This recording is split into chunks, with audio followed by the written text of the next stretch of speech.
the homes you will find. Hello and welcome to Tiny and That Air, the Philip Larkin Society podcast.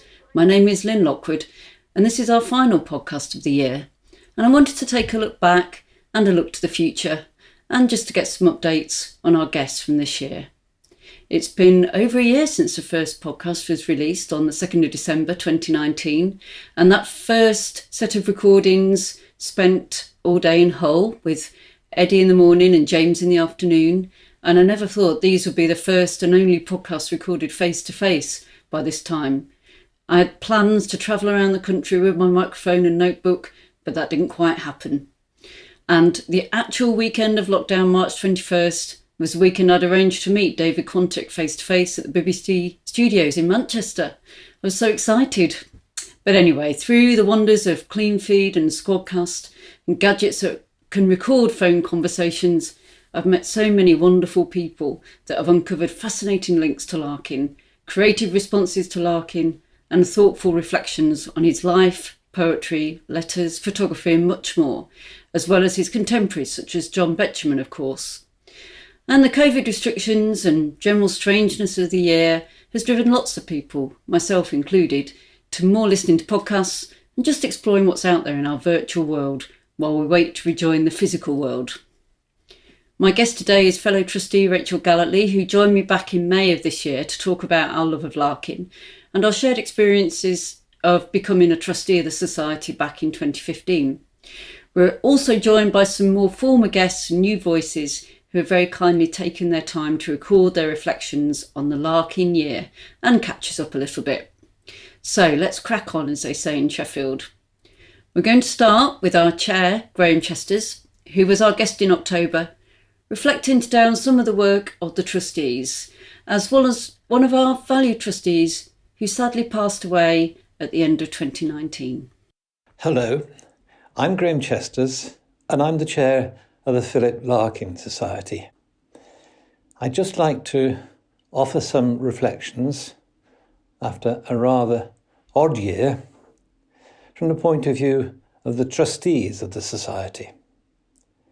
But before I do, I'd like to say that I want to dedicate these reflections to the memory of Belinda Hakes, one of our trustees who passed away towards the end of December last year.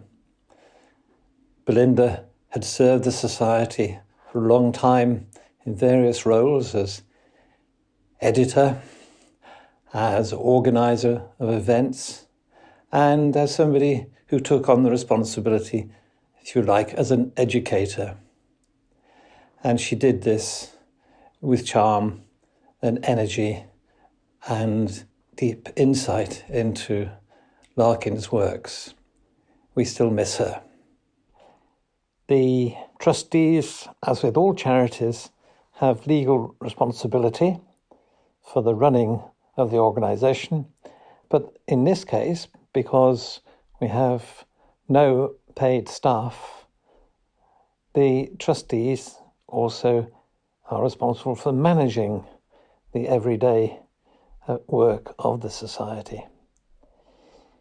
About a year ago, the beginning of December 2019, we were all looking forward, rather innocently, to celebrating the 25th year of the Larkin Society. We were to mark this on a special occasion of the June AGM. As we know, things turned out differently. But a year ago, we did hold an extraordinary general meeting in Hull, 4 members, to vote through a revised constitution. Now, this may not seem exciting stuff, but it is and was important to set the scene for the following 25 years. The meeting was held in Hull, and the formal part was accompanied by a presentation by a few trustees on where the Society is at. What they concentrated on was a key duty for any charity, that is, public benefit. How were we as a society reaching out to the general public to promote the knowledge and appreciation of the works of Philip Larkin? And there were several new ideas. Lyn Lockwood talked about a recent innovation of a podcast, which is just getting going. Kyra Piperidis-Jacques was talking about the prospect of her electronic newsletter for members and anybody else who was signed up to receive it. And there was a presentation too on the journal about Larkin. And it was on that occasion that Professor James Booth, who's been our brilliant editor and co-editor for many years, announced his intention to step down, and that his last about Larkin would be the April edition in 2020. It seemed as though the future was promising. The number of members at that point was approximately 240, somewhat down on the high point a good 10, 15 years ago. All our ambitions expressed at that meeting, of course, have had to be revised to some extent after the outbreak of the pandemic and the various lockdowns. April saw the publication of About Larkin, number 49, which just scraped through before total lockdown and the closure of printers and laminators, etc. The most dramatic effect, I suppose, from the trustee's point of view of the pandemic was that we could no longer hold our annual general meeting in a normal way. And it was an important annual general meeting because it was a point at which our then chairman, Professor Eddie Dawes, stepped down after 25 years in that post. He's the first chairman of the Society and up until that point the only chairman of the Society, and he'd done an absolutely superb job. The other person stepping down as trustee was Professor James Booth. So there was a process of renewal, and we had some new trustees, Julian Wild and Julian Henry, and there was some changes of role. I was delighted to become the new chair, and Lyn Lockwood became the new deputy. The huge task that had been promised for 2020 was the publication of a super anniversary issue of About Larkin, an extra publication available to members and non-members. The issue was a mammoth undertaking for James and Kyra, and James in particular took a great deal of effort to produce an extraordinary introduction which covered the main highlights of About Larkin in its 25-year history. That anniversary issue was successfully published first digitally and then in printed form, and has been very well received. The annual general meeting took place by post and by email, but it nevertheless did take place, and it set the scene for a new group of trustees to throw their energies into innovation, sometimes prompted and accelerated by the restrictions of the pandemic. What's on the horizon not too far away is 2022 and the centenary of Larkin's birth.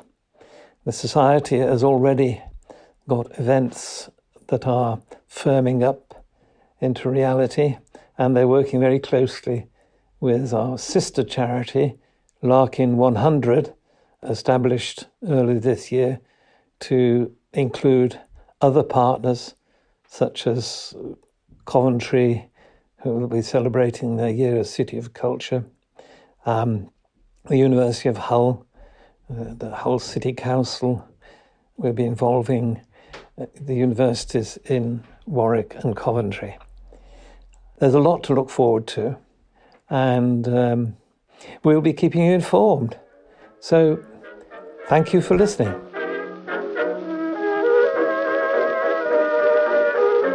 Yeah, so we're going to look back on our Larkin year. Okay, cool. So it's been a bit of a funny year, one way or another.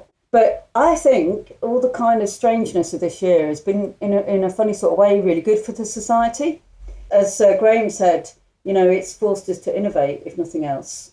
And I think it's made us go in some really interesting directions. So how have you found your Larkin year?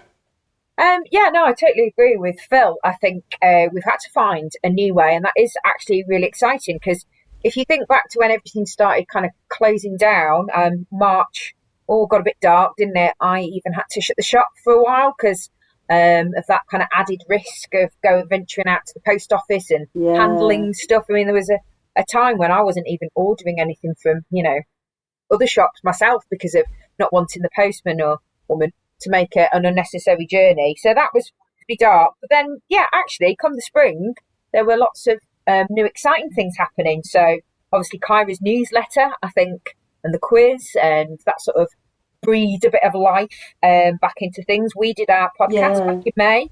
That was a lot of fun. Everyone was doing quizzes, weren't they? So we did a quiz, and that was good. Yeah, it was hard. It was super hard. It was really hard. In fact, it was suggested I was trying to test people unnecessarily, but it was good fun anyway. The people who had a go and sent their answers in really enjoyed it. I think they just got their books out and did a bit of study, and it was good fun. We'll probably do some quizzes in the new year. I'd like to do a sort of Zoom quiz, like a pub quiz, and maybe not all just about Larkin questions, but maybe sort of general knowledge about Hull or, I don't know, Martin Omis or that'd be good. Photography or whatever. Yeah, I've got a quiz on Maeve ready and waiting to go. Yeah, see, that's hard. You tried me a few questions. Yeah, and I thought they were easy ones as well. So that's the thing, isn't it? Yeah. But then we obviously thinking about maybe towards late summer we launched the Larkin face masks. You sorted out picture and the phrase on the mask. That was all good. They sold really well, and different countries as well. Did we receive a photo quite recently of someone in Australia? In Australia, yeah. I remember posting that to him, yeah. Oh, that's great. And Gavin wore his mask out in Italy, and had a few people ask him about who the poet was, and a few, English people that knew who Philip Larkin was and were asking him about the face mask. So, yeah, that's been really good, actually. I had a teacher write to me, and she ordered one for herself and her English teacher friends, and they were so made up that they could wear these to work. So that went down really well. Yes, my daughter's English teacher, who we both know quite well, he was wearing his Philip Larkin. Well, I bought him that as a present, mask. You see. Oh, did you? So there you go. Yeah, so it's cheating slightly, but yeah. Getting it out there. No, it's really good. Yeah, he was totally made up with that. So, and of course, one of the most exciting things was yesterday. How good was yesterday? Our event, our December event. So yesterday was the 5th of December, our first full online event, yeah. Mm-hmm. That was superb. So if you missed it, you missed a treat there, guys. It was basically John Osborne presenting and introducing three relatively new voices, I would say. So three female poetic voices, and it was just fascinating. I thought that John was a superb presenter, and it was lovely to hear all four of them talking about their own poetry and making those links back to Pullen and Larkin. It went down some interesting alleys, didn't it, Lyn? Yeah, it did go. We were looking at kind of marginalisation and kind of gendered ideas around poetic structure. It's quite academic at times, which was really nice because we had the privilege of having John and, they are academic writers. Rachel Allen has just completed her PhD, I believe. So yeah, it was excellent, and I just felt a really good energy to it, and lovely to see something like 75 people coming along, which you wouldn't get at many sort of poetry events, in the community. So really good. And I think we got people from overseas at that as well. Yeah, definitely did. Yeah. So yeah, big thank you to John and Mary and Rachel. That was superb. Yeah, they were so generous with their time, and John just really just helped us get all this off the ground really right from the beginning.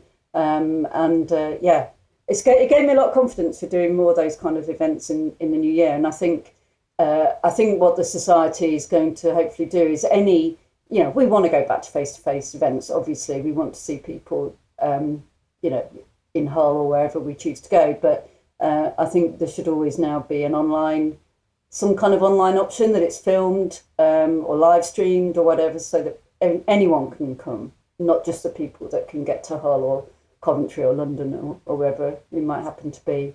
And I think that is going to be an excellent way forward for us. Yeah, agreed. Definitely. And recently as well, in December, the merchandise has been flying off the shelves, I hear. It has. I'm pretty much every other day I saddle up lots of parcels and take myself off to the post office. So Ryan, the guy who works in the post office, me and he are on first name terms. Big buddies now. So tomorrow I'm off again with. Have you got him signed up as a member of the Society yet? Don't really think poetry's his thing somehow, but no, he's a lovely young chap and he always helps me out. So at the moment, lots of orders for Christmas cards, as you would expect. I think particularly the and now Christmas cards, as if we haven't got enough to put up with. I think they really have struck a chord with the general public. We've had some more reprinted because I sold out. They were that popular. But also the bread and butter ones as well. I shan't mind what we have, even if it's bread and butter, as long as there's enough of it. They're selling very well. Yeah. And the Denison, of course, that beautiful snowy picture of 32 Pearson Park. Yeah, that's a great. And again, just as John Osborne's been really generous with his time, and he approached us with an idea. The same with the artist Tony Denison, who is a renowned artist. He's exhibited around the world, and he approached us because I know he's got some connections with people in the Society, and offered to do all this and did it all for us, which was amazing. And he went out and actually did the paintings, as especially for us. It's a really beautiful painting. I sent one of the cards to my mum, and she thought it was absolutely lovely. So she grew up in Hull, so she knows Pearson Park. So that's very nice. Yeah. Nice and big as well, aren't they? They're bold lovely. Size. Used to be printed. Yeah, my boyfriend's mum and dad had their wedding reception in Pearson Park. Did they? Yeah. What in what building? So no, just in the gardens. Oh. So they had it outdoors. They had it just in the gardens. Oh, isn't that lovely? So I need to send her one of those. I need to buy some actually. Oh. Yeah. So it's got a very special connection for my partner's family. Oh, that's lovely. So actually, in some ways, I do feel a little bit like Larkin and a hermit. At this time of the year, there's just too many social engagements, too many invitations to dinner, to parties, to people's houses. And it seems like there's never enough time for oneself. And I was thinking that actually this year, my partner and I, we're not going anywhere. We're not seeing family. We're not seeing friends. We're being very safe, very careful. I work in 4 different schools, which I visit 6 times a week. My partner is also a teacher, so he's in school every day with hundreds of teenagers. We could be potentially super spreaders, and so we are seeing no one and going nowhere. And I thought actually Larkin would probably quite like this, this time for solitude. And of course that made me think of Verdes Societe. Yeah. I can't say that. We get worried about saying it because the chair of the society is a professor of French literature.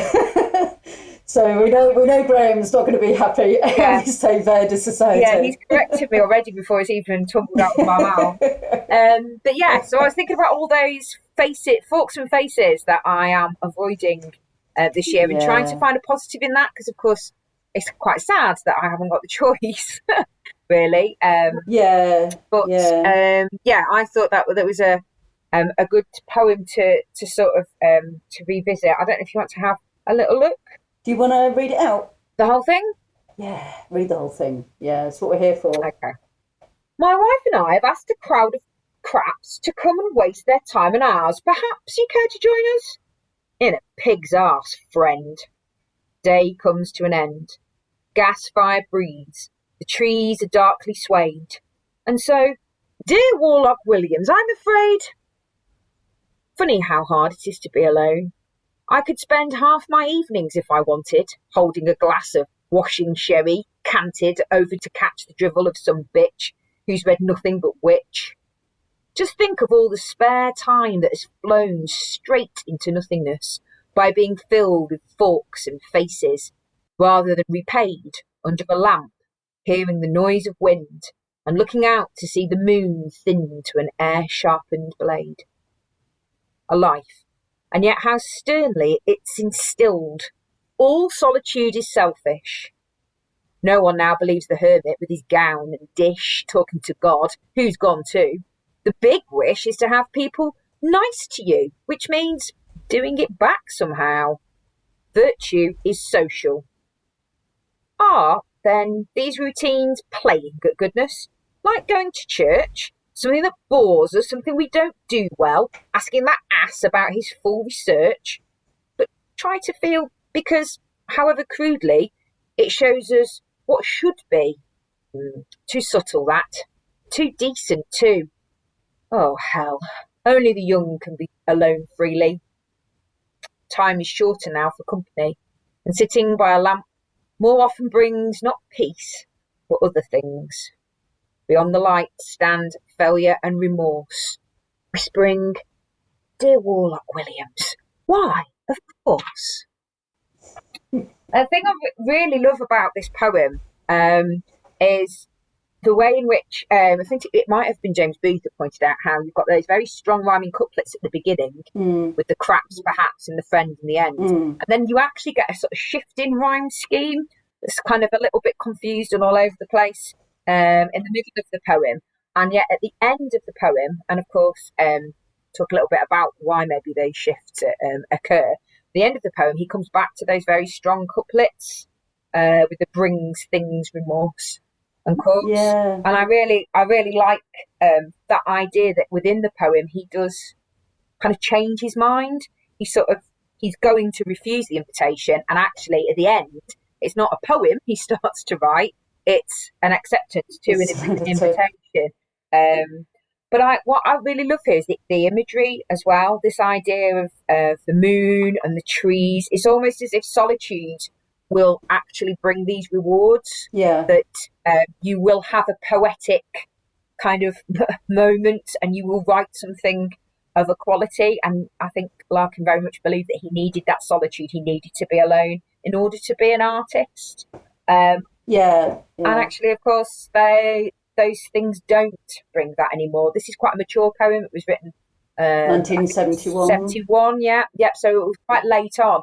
And of course, we know that he struggled to write, and that muse wasn't there in the same way that it had been before. And actually, sitting under that lamp, on that dark evening, doesn't bring wonderful flurries of poetic brilliance. It actually brings thoughts of death. And there's a lot of darkness in this poem, I think. It's a really dark, sort of poignant poem. And, I've read some analysis of it that talk about the kind of, he's like the near Christian, that if he'd had the sort of solace of being able to go to church, that might, if that meant something, that might have helped. Mm-hmm. But it's that sense of playing at goodness when you're in society, that being academic or being well read or being a churchgoer or whatever, has sort of all been replaced by just being superficial and just going to parties and just letting the chatter fill up your life rather than anything more important, more nourishing. But like as you say, there's an added poignancy because the nourishing side is going for him as well. Like the solace of poetry is actually leaving him, and he's very aware of that as he goes into the 1970s. And that's part of High Wonders, isn't it? There's a kind of bleakness in the collection as a whole. That's right. And then he manages to make it funny as well. Funny. I mean, there's so many insults in it. We've got fool, we've got bitch, we've got ass, we've got arse. You know, it's really quite offensive. I know. Yeah. I thought Motion made quite a nice point in his biography. He talked about the fact that actually Larkin decides that he does need company because at least company, and this is why he accepts the invitation, at least that will cancel out the loneliness. And in much the same way, I think that Larkin decides he needs work because without work, we think about death. So, company and work, I think, if you think about Toads, for example, I think actually play that same part for Larkin. It stops him thinking about his own mortality. Yeah, and earlier on in the year when I looked at Best Society in the podcast with Kyra, which was an unpublished poem, like he wrote when he was very young, and it's basically this poem, a prototype of this poem, and then because he chose not to publish it, he was then able to sort of revisit the kind of themes of that poem. But then you see how he has changed in that intervening sort of 20 or 30 years, and it's become a much more troubled kind of argument with himself about should I go into society or should I stay at home? Because in the early poem, in Best Society, it's like a celebration of being on your own. But by the time you get to this one, there's loads more happening. It's not as simple as that. Yeah, it's not solitude anymore, is it? It's loneliness. Yeah, and they're two very different things. Yeah, and when he says about only the young can be alone freely, and you think, was he looking back to his own early poem and talking back to himself in his 30s when he could be alone freely? It's a great poem. In a pig's arse. That's one of your favourite phrases, isn't it? It is. Yeah, the head of English that you referred to earlier, we use that in our general address to one another quite often. Yeah, I think you're probably the only two people who this is one of their favourite Larkin quotes. Yeah. It's quite a deep cut. Absolutely. Yeah, and we like this poem as well because we like the idea of sort of changing your mind, challenging yourself, challenging your own assumptions, maybe being forced away from old kind of routines and old ways of doing things. And we thought, actually, the end of this year, 2020, it's something we've all had to do. And it's a theme in Larkin poetry that, we certainly haven't really thought about in the podcast. And we thought it made some interesting links between a few of the poems that we haven't talked very much about before. So we will do a little bit more poetry reading in a bit, but I think we're going to listen to a couple of our contributors who very kindly took some time to record their reflections. So we've already heard from Graham Chester's. So we're going to listen to two in a row. They're just a couple of minutes each. So first of all, we're going to hear Chris Walsh, who was a guest back in April 2020. Me and Chris had a bit of a difficult time recording this. Chris had a family emergency in the middle of one recording, and then he had a coughing fit in the middle of another recording. Oh dear, yeah. I don't know whether Chris just got bored halfway through and was finding reasons to get out. Never. No, of course not. But, at the time, we were really excited about the launch of his novel that quotes, he'll explain that anyway, and what's happened with that. And then the second contribution is from James Tarry. And if you are on the Twitter, you'll probably be familiar with his name. He comes up quite a lot. And he gives us his lovely reflections on the challenges and consolations of his Larkin year.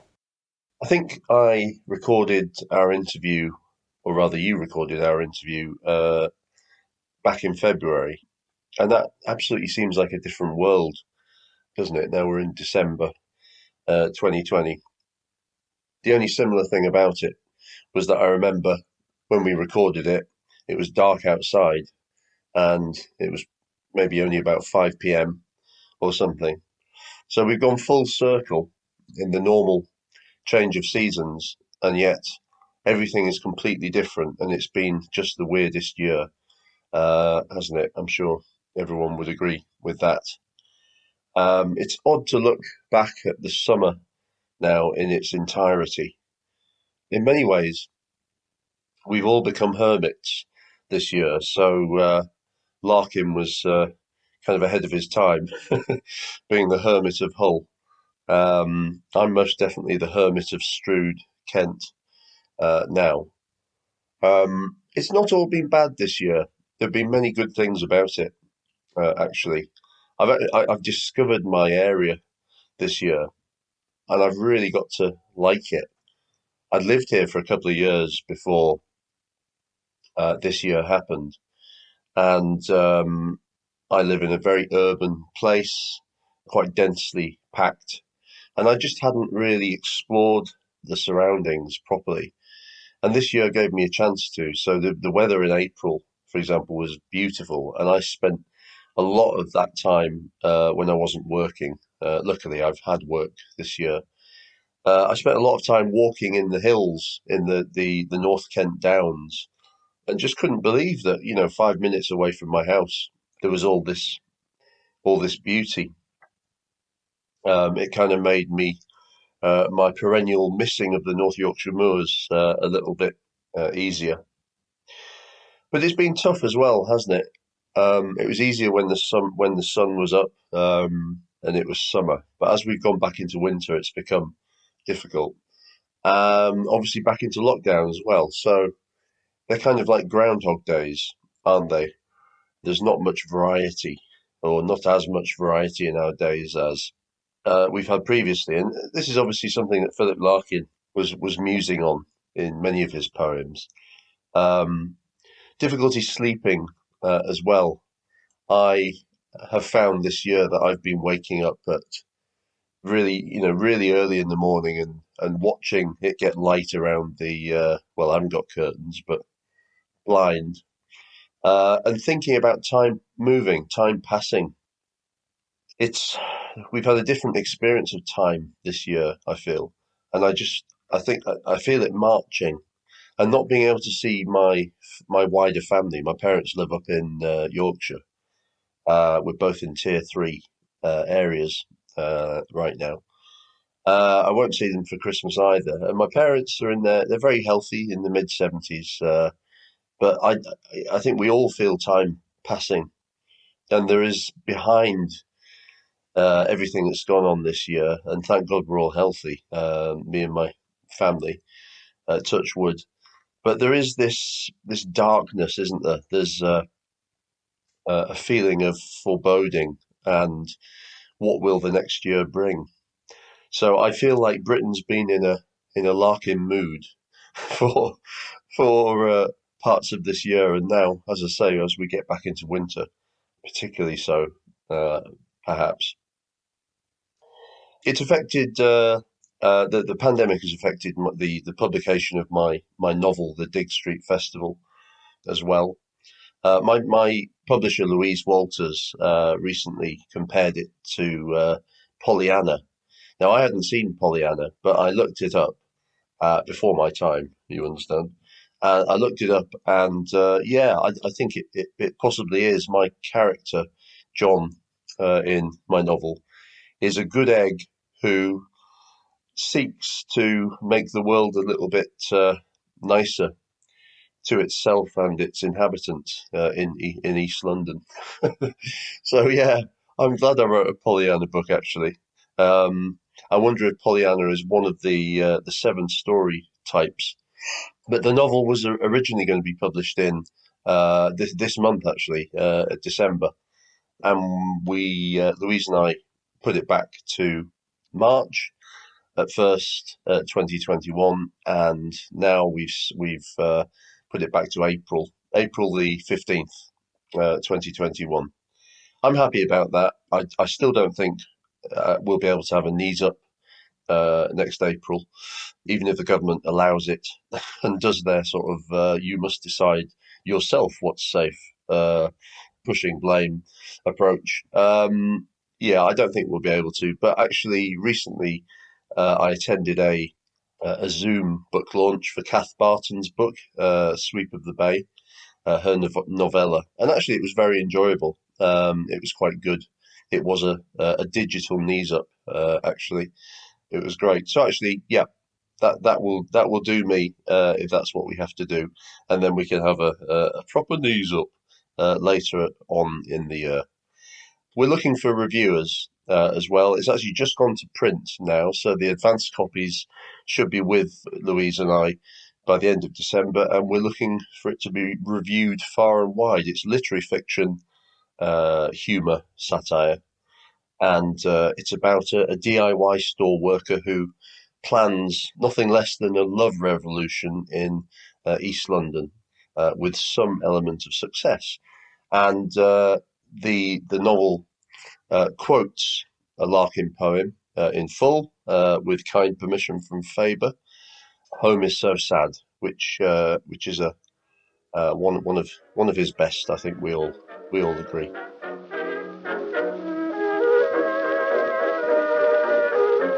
I'm James, and I've been a Larkin fan since my late teens, which is a long time now.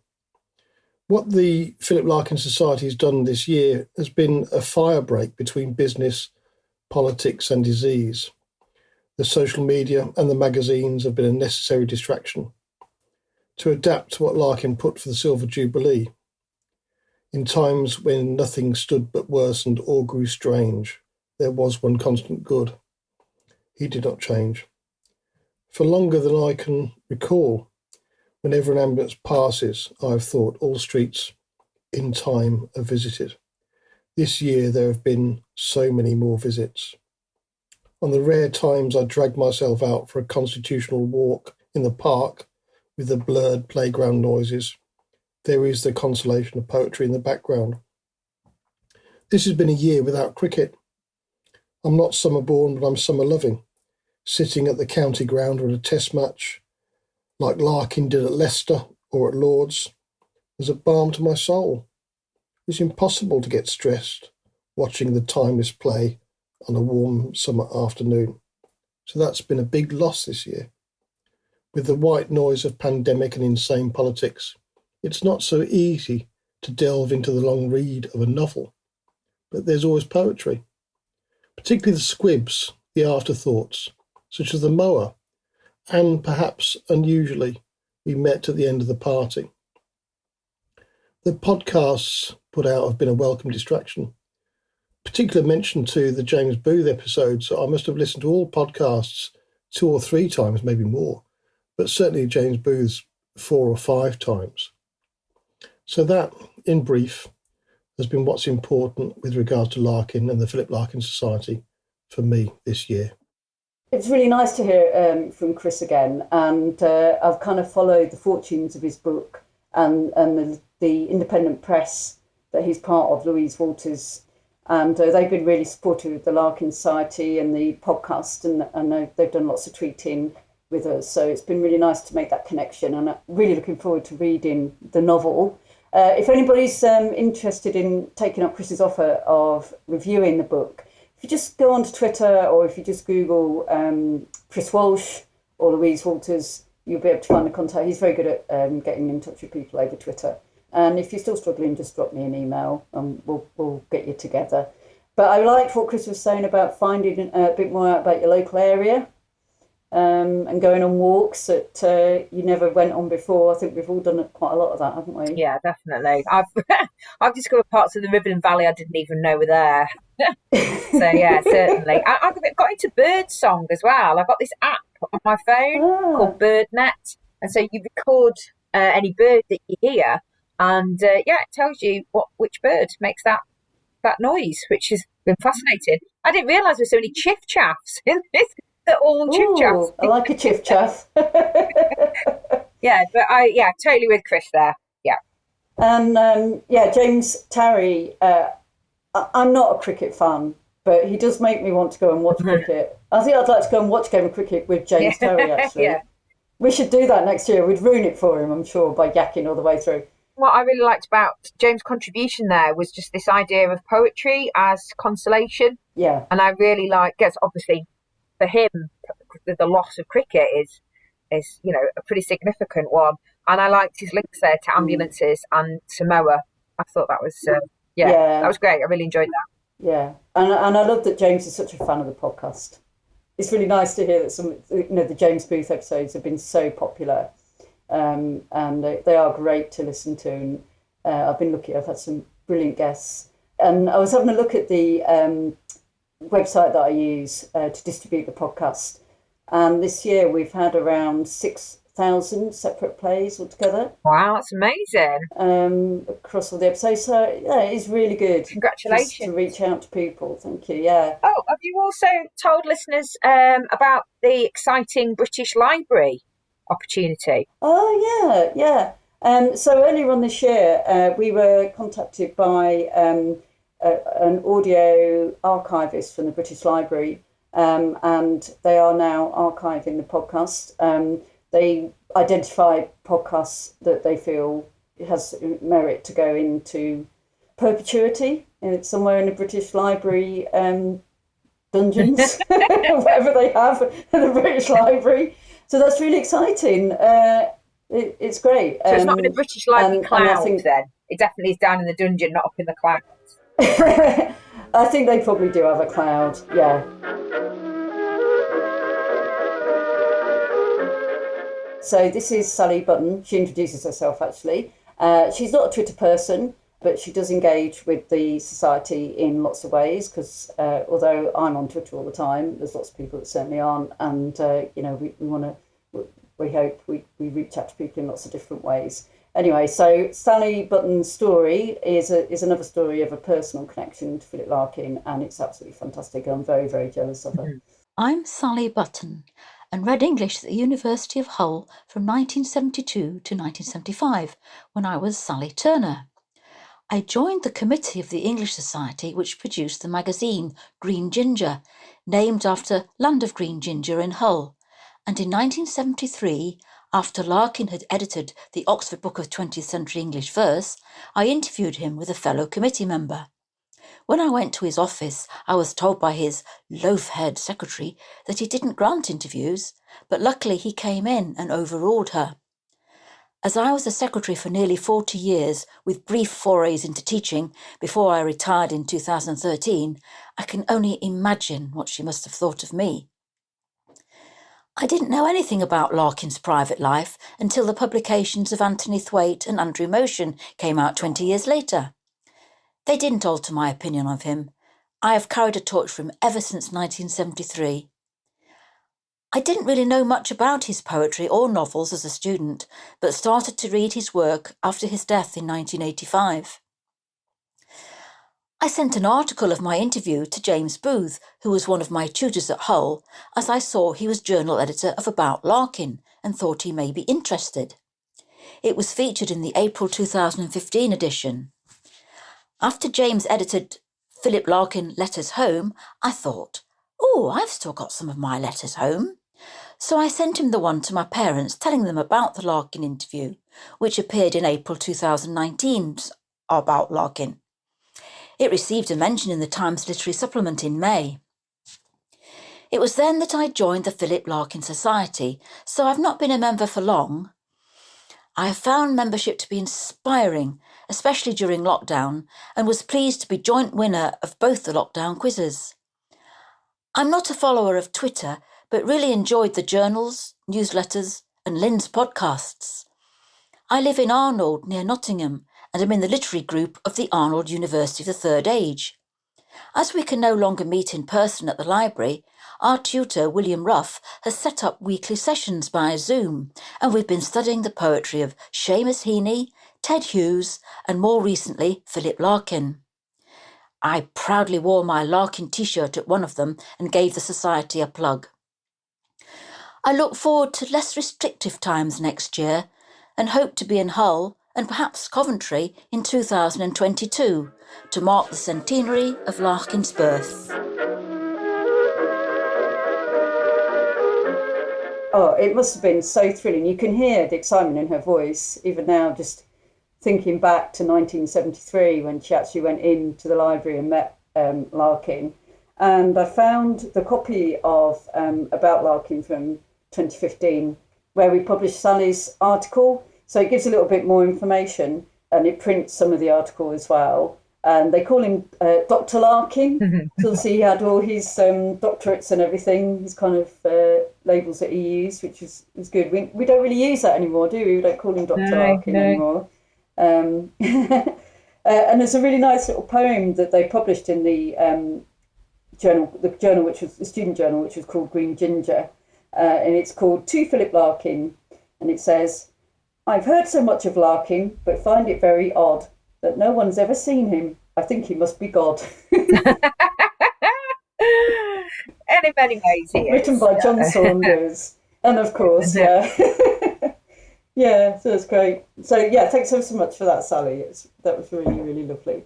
So we're going to look at another poem now, which is probably about the least Christmassy poem you could think of, but it's one that we really like. So Self's the Man, from Whitsun Weddings. So do you want to tell us a bit about Self's the Man? The main reason why I got to think about Self's Man is because when we're talking about the Societe, we were talking about him changing his mind, kind of almost thinking aloud in his poem and then changing his mind. And that made me think of other poems where Larkin kind of changes direction. In fact, in some cases, he's even the vaulter of the poem, where he's got two conflicting ideas, or he's trying to, he's thinking about two different conflicting attitudes, and he's trying to reconcile where he stands. So if we just go back to the Societe, which is kind of where this thought first came, he obviously thinks, he's going to refuse Warlock Williams's invitation. He's quite clear about that at the beginning. It starts, "I'm afraid." Then he goes through this whole sort of wrestle almost with, well, what's the alternative if I don't go? And there'll be those feelings of darkness in the poem, and loneliness. And then it's really towards the end of the poem, just before the final stanza, that he actually is the frustration here of this wrestling with these two ideas, with the oh hell, and then only the young can be alone freely. And again, you've already sort of talked about, maybe this is a reference back to his younger self. So that, yeah, too subtle, that too decent, he's already rejecting that as an idea. So that made me think, Self's the Man. Did you want to read it? Okay. Self's the Man. So this is from Whitsun Weddings. So this was a much earlier poem than their Society. "Oh, no one can deny that Arnold is less selfish than I. He married a woman to stop her getting away. Now she's there all day. And the money he gets for wasting his life on work, she takes as her perk, to pay for the kiddie's clobber and the dryer and the electric fire. And when he finishes supper, planning to have a read at the evening paper, it's, 'Put a screw in this wall.' He has no time at all. With the nippers to wheel round the houses and the hall to paint in his old trousers, and that letter to her mother saying, 'Won't you come for the summer?' To compare his life and mine makes me feel a swine. Oh, no one can deny that Arnold is less selfish than I. But wait, not so fast. Is there such a contrast? He was out for his own ends, not just pleasing his friends. And if it was such a mistake, he still did it for his own sake, playing his own game. So he and I are the same. Only I'm a better hand at knowing what I can stand, without them sending a van. Or I suppose I can." Brilliant. Yeah, and again, there, the switch in direction, the thinking aloud about these ideas in his own poem. But wait, Yeah. not so fast. I can't really think of another poet that does this in quite the same way. It's fantastic. Yeah. I think there are obviously early signs that he doesn't really mean what he says in the first part of the poem. There's a great sort of sense of irony, isn't there, in the way that, the woman takes the money, but what does she spend it on? The kids' clobber and the dryer and the electric phone. All these things are obviously just pure luxury that no family really needs it. Yeah. And well, the fact that he says he married a woman to stop her getting away, that's already selfish anyway, isn't it? Yeah. So the clues are right there at the beginning that he's like not being entirely serious about Arnold being better than he That's is. right. And there's also quite a playfulness in the forced rhymes. I mean, the houses and trousers. Oh God, that's so cheap and forced and nasty. I love that, the nippers to wheel around the houses. It really makes me laugh. Yeah. It is great, and dear. it's just so simple as well, isn't it? I mean, all the language there's nothing particularly poetic about, in this kind of lyrical sense. There's nothing particularly high-minded about any of it. No, it's great. But yeah, I do like that idea of using a poem to have an argument with yourself. Yeah, and I think what's interesting about this poem is I think it can be quite easily misconstrued as being a bit misogynistic. Because the representation of the women, the mother and the wife, it doesn't seem very sympathetic. But it only takes, when they're talking about they just tying down to looking after the kids and having mother-in-law around for summer. But that's not a criticism of the women, is it? The man's attitude, that's right. So I think that's why there's that long list of things that he's wasted his money on, which are, absolutely essential for the well-being of his children. So yeah, I think he's very firm on the side of the women here. Yeah. And maybe that's it. Maybe Larkin did not want to become a man like Arnold, and maybe he knew he was in danger of becoming exactly that sort of a man. That feeds into his decision to not marry and have children as well. Absolutely, and when you look at it alongside a poem like Afternoons, you can see very clearly where Larkin's sympathies actually lie. It's not with the man that grumbles because he can't read the paper in the evening. It's the women and their estate full of washing. Yeah, exactly. Oh, it's a great choice. Thanks. Rach. Thanks for picking that one. I really liked it. It's a good idea to look at that one. It's really funny. It's not necessarily one that lots of people know, but no, and I really like that. And I like the fact he's got a swine in there and a pig's arse in the other poem. That's right. So there's a nice link. So when we do the nature podcast episode, nature imagery. Yeah.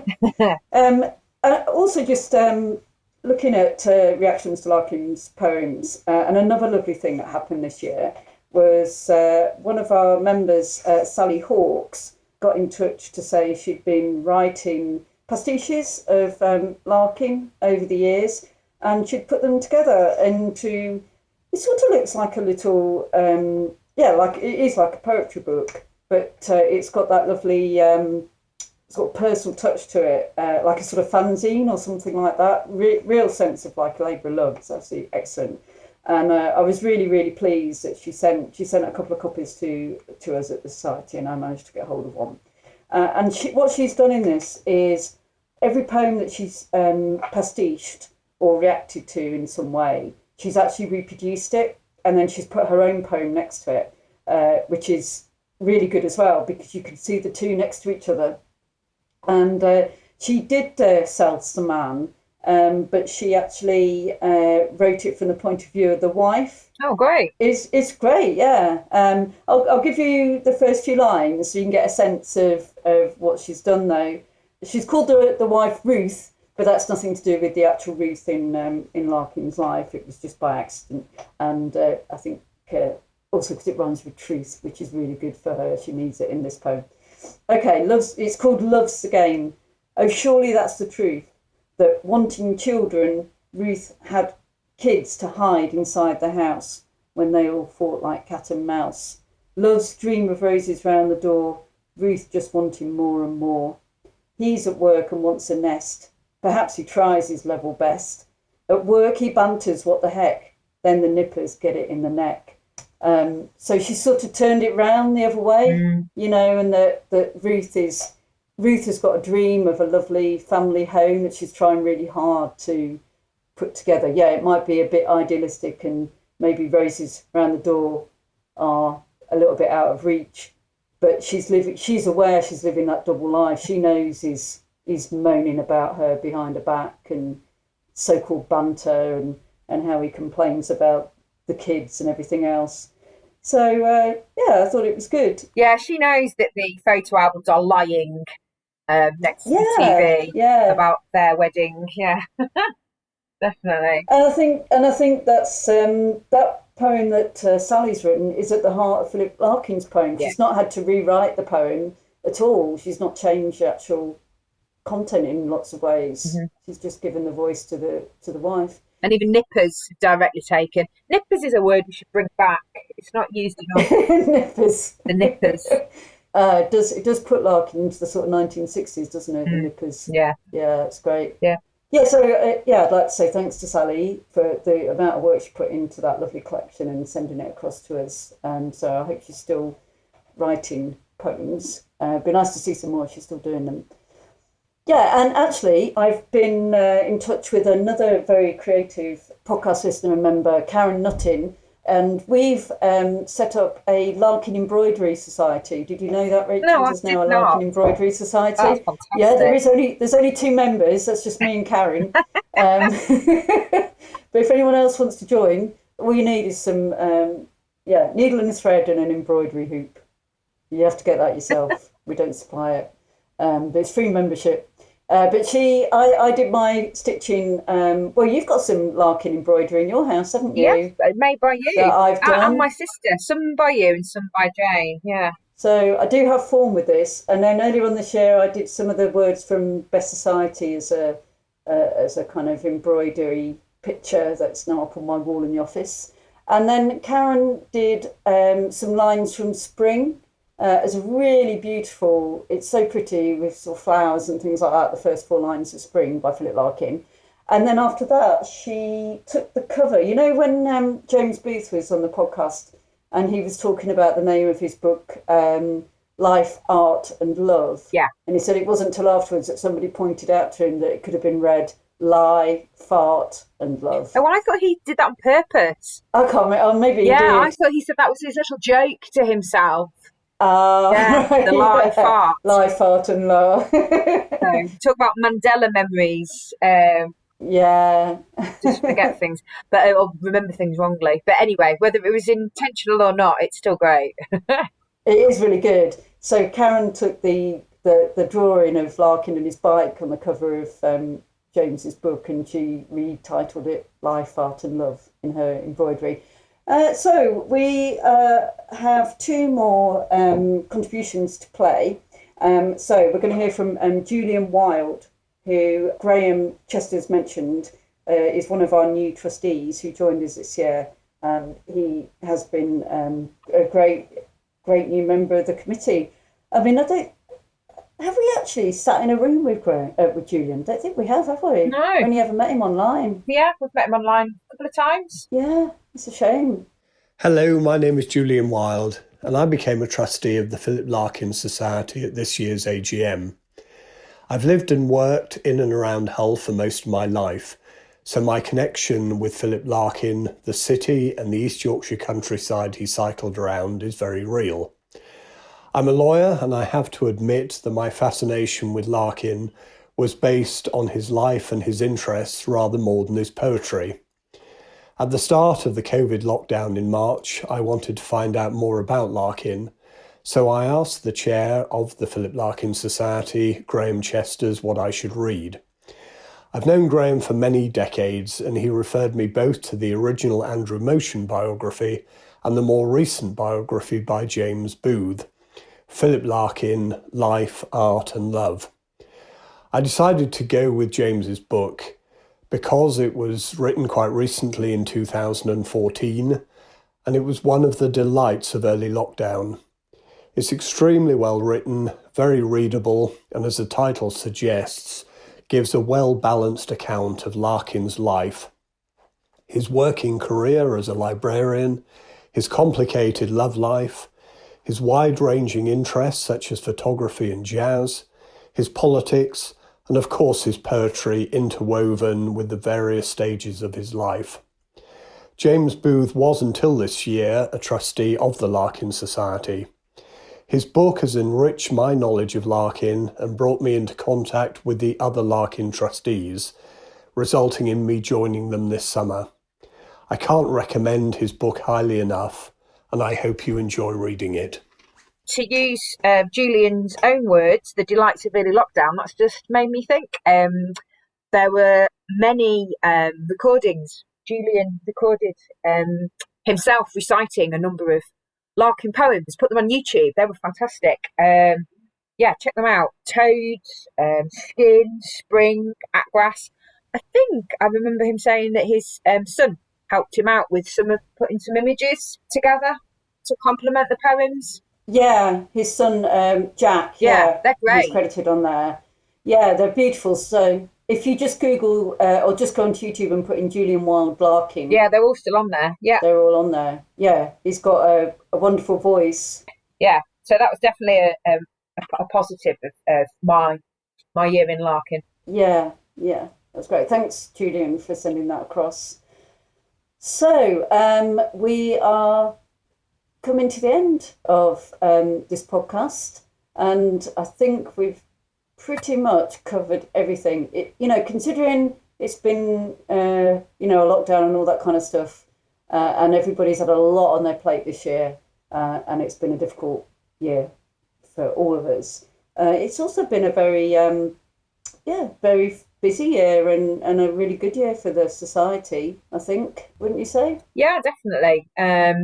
As you said right at the very start, and I think we're going to hear a few more words about this when we play the final clip today, but it has made us be innovative and find new ways of promoting the life and work of Larkin. Yeah, and I think, we've got a lot of potential for some really fantastic things to happen next year, that things that we're already starting to plan, and as always, things that come up, just sort of lovely unexpected things that happen, like this year, like for me the embroidery, David Contick's involvement. Actually, I've really enjoyed that this year, that we've got David on board as a member, and his poem about Larkin and Amos being like Iggy Pop and David Bowie, which I thought was fantastic. And also for me this year, just learning so much. The podcast has been a year of learning for me, not just, what buttons to press on the computer, although I feel like I'm still learning that.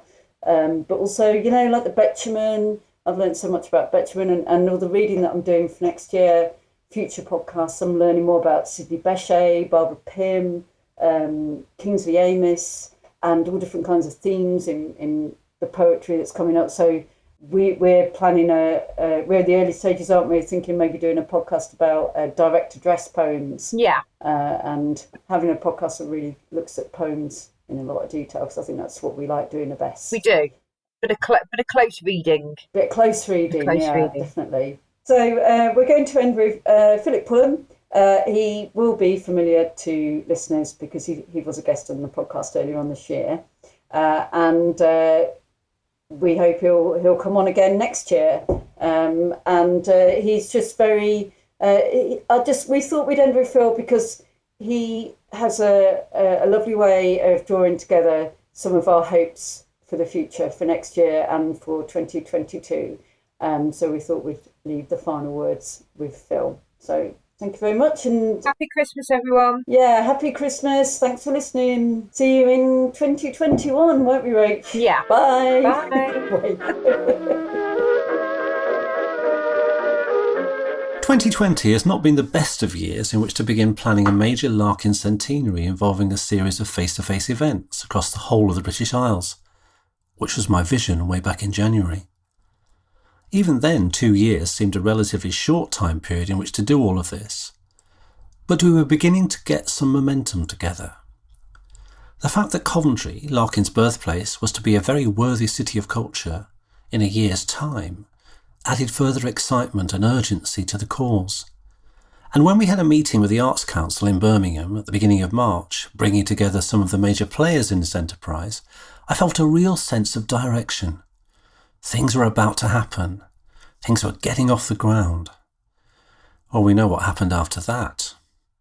It proved to be the last face-to-face meeting I'd take part in this year. Everything else has been by Zoom. But if 2020 has done anything positive, it's led us to think sideways, up and down, outside of the box, and to find different ways of communicating with each other and getting things done, albeit at a distance.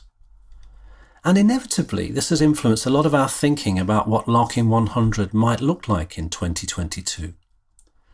And one thing is certain, even if things are looking much brighter by this time next year, there's bound to be a considerable online digital presence for what we do in celebrating Larkin's centenary. But that's an exciting opportunity, and one that we're already beginning to take advantage of within the Larkin Society, beginning with the December event. One of the great advantages of being online, of course, is that it will enable us to bring together people from right across the world. And the creative opportunities which the digital world offers are enormous and really exciting. Like so many people, I've woken up too many times this year at 4 a.m. to soundless dark. But I've tried to use that time to draw on Larkin's inspiration in other ways, and try to think more positively and creatively about everything. Another lesson this year has taught us, I think, is that we need to make the most of every day, in whatever way we can. And things have moved on, and are beginning to gain momentum again. We've now established Larkin 100 as a charitable organisation with its own board and with trustees from both within the Larkin Society and from other partner organisations, and to engage with artists from across the creative industries to look at how they might respond to Larkin's work in new and different ways. We're in the process of putting in a research and development bid to the Arts Council to scope out an ambitious programme for 2022.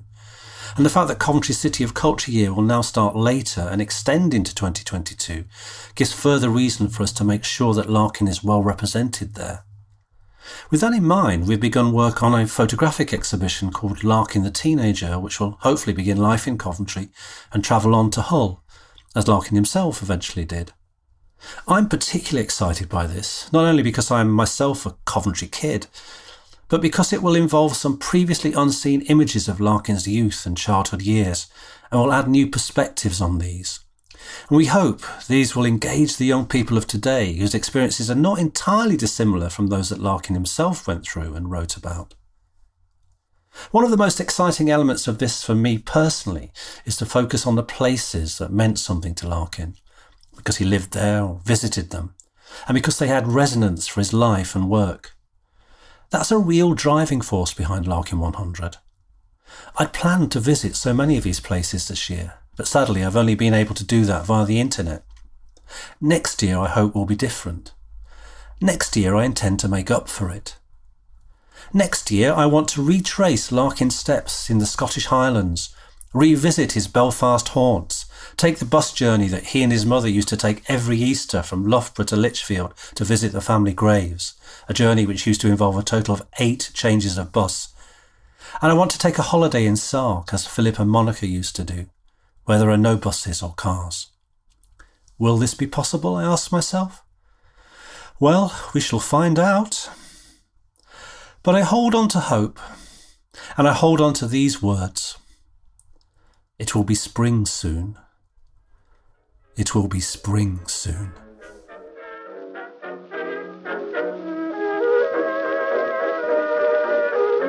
Literally the day after Rachel and I had recorded the show, I was contacted by Leigh Bird and Esther Johnson from the wonderful Ships in the Sky project in Hull. They were guests with us earlier on in the year, and they had also sent in a contribution to the show. But their recording had taken a wrong turning and had been languishing in the spam box. So I'm really pleased to be able to play it for you now. Here's their catch up on all their news from Hull and some news of some outrageous graffiti that's taken place. Larkin would not have been amused at all. Thank you for listening. And if you would like to support the podcast, you can head over to the Philip Larkin website and become a member, and you can have all the benefits of being a society member, which would be fantastic. Come and join in the conversation at Twitter, at the Tiny and All That Air Twitter account. And if you've got any ideas for future podcasts or would like to get more involved, please get in touch. Have a lovely Christmas and look forward to seeing you in 2021. How would you summarise how this year's been for the project, Esther? Well, it's been a really difficult year for many folk, and I think for creatives it's all over the country. It's stopped them, doing the continuing with the plans that they wanted to do with projects. And of course, Ships in the Sky, it's scuppered our previously thought out plans for this year and hopes to have an exhibition, etc. But what we've tried to do is just really try to respond to the situation in the most positive way possible. We undertook a campaign which we called Fish and Ships, which was the creation of a series of T-shirts as well as a vinyl turntable slip mat and a tote bag, which has the three ships, an illustration of the three ships on it, which I drew in response to Alan Boyson's beautiful mosaic.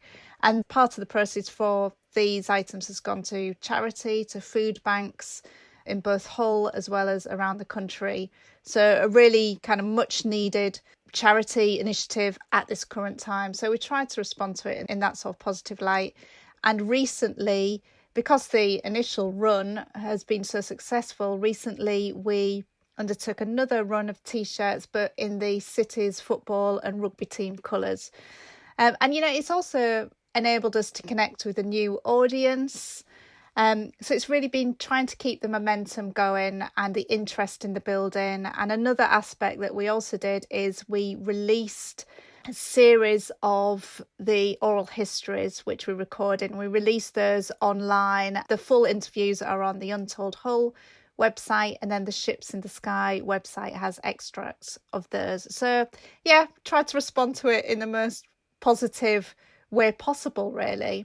So tell me, in the last couple of days, we've had, there's been a surprising turn of events for the three ships. Did you want to tell us a little bit about that, Leigh? Yeah, it's been really interesting, actually. Something that's is a bad thing has turned out to have a positive side to it, really. For anybody that doesn't know about the three ships, it's a massive 66 by 64 foot mosaic that depicts three trawlers on the front of the former Co-op store in Hull. And it's thought to be the largest mosaic in the country. And it was recently Grade 2 listed. And the council are trying to save it. And literally overnight, there's a really good street art scene in Hull. And there's a gallery called the Bankside Gallery. And there's a fantastic, vibrant cultural street art scene. But somebody who's a tagger, I would guess, has written their tag and went in through the building, scaled the roof, and presumably risked life and limb to tag the tesserae, the mosaic. So, I personally look at that, and I don't see it as being a tag on a derelict wall. To me, it's as tantamount to walking to the Ferrens and taking a Sharpie to a Franz Hals in there. That they're desecrating a piece of public art and something that represents our city's shipping heritage, and it's an iconic cultural piece. So that's not great. But what's really interesting is the council, first of all. Kudos to the council. They're running with it, and they're going to get it sorted, reviewing the security of the building and going to clean it up. But the outcry from members of the public has been unbelievable, really. People are really frustrated and cross about it, and it's an artwork that a lot of people love, some people really don't like, and some people are just ambivalent about, but it's really united people in terms of their thoughts about how very disrespectful to our heritage, really. So it's really good to see that, and I guess that kind of goes back to what the project is about. An aspect of your project is about capturing what happens in a moment in time in terms of the physical history of the building and its work, but also people's approach and attitudes to the building. Yeah, I mean, the tagging, it's been quite amazing, the response about that and the outrage across the city. And I think the thing what we found is that whether you love or hate the style of the mosaic, I think people have been outraged in terms of tagging over something which is such an important part of the city's heritage. In terms of filming, we still haven't been able to film inside the building, but we are hoping to be able to do that next year. What are your hopes for 2021 and the project? So we've been continuing to gather some oral histories via telephone, etc., but also gathering artefacts and objects and still making contact with people for the project. So next year, we hope to be able to host the exhibition of the project, as well as complete a film all to do with the history of the building and Alan Boyson's work. So a busy year ahead. Let's hope that we're able to do public events, because it would be lovely to see some people. We've missed lots of people, but it's been great to reach out and still connect via social media. And all of the information of that will be on our website and also on our Ships in the Sky 63 Twitter account.